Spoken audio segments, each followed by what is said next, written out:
Дэвид Боуи, один из величайших музыкантов 20 века, умер 10 января.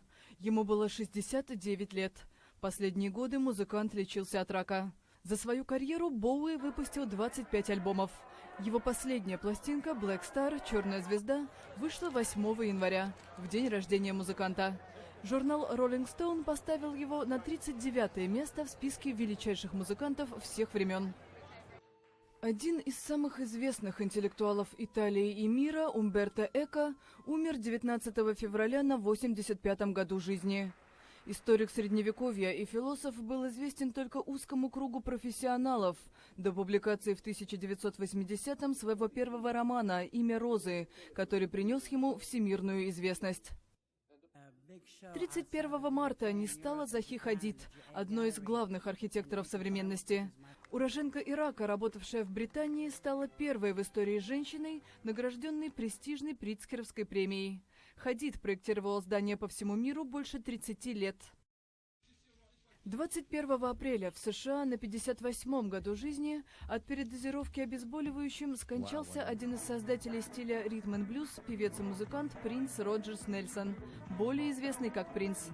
Тело музыканта обнаружили в студии звукозаписи в его доме в Миннеаполисе, штат Миннесота.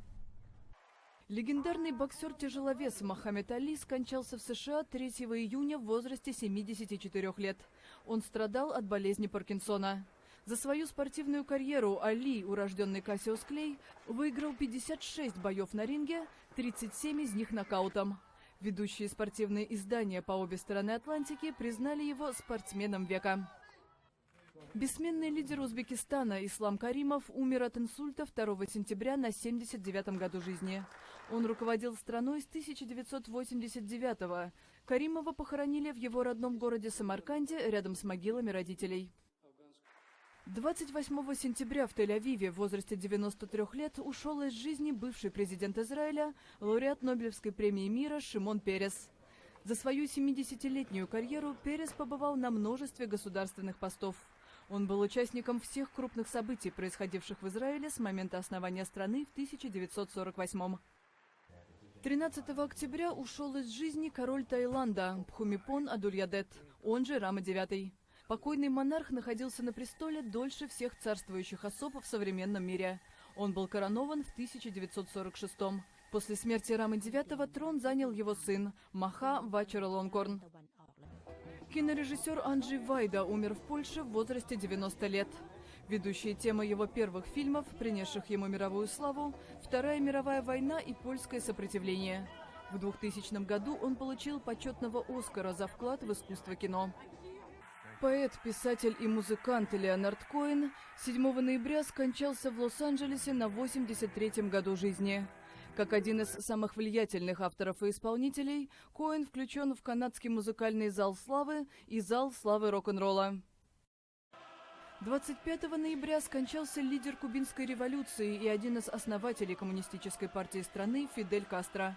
Он был у власти 49 лет, до 2008-го, после чего ушел в отставку из-за проблем со здоровьем.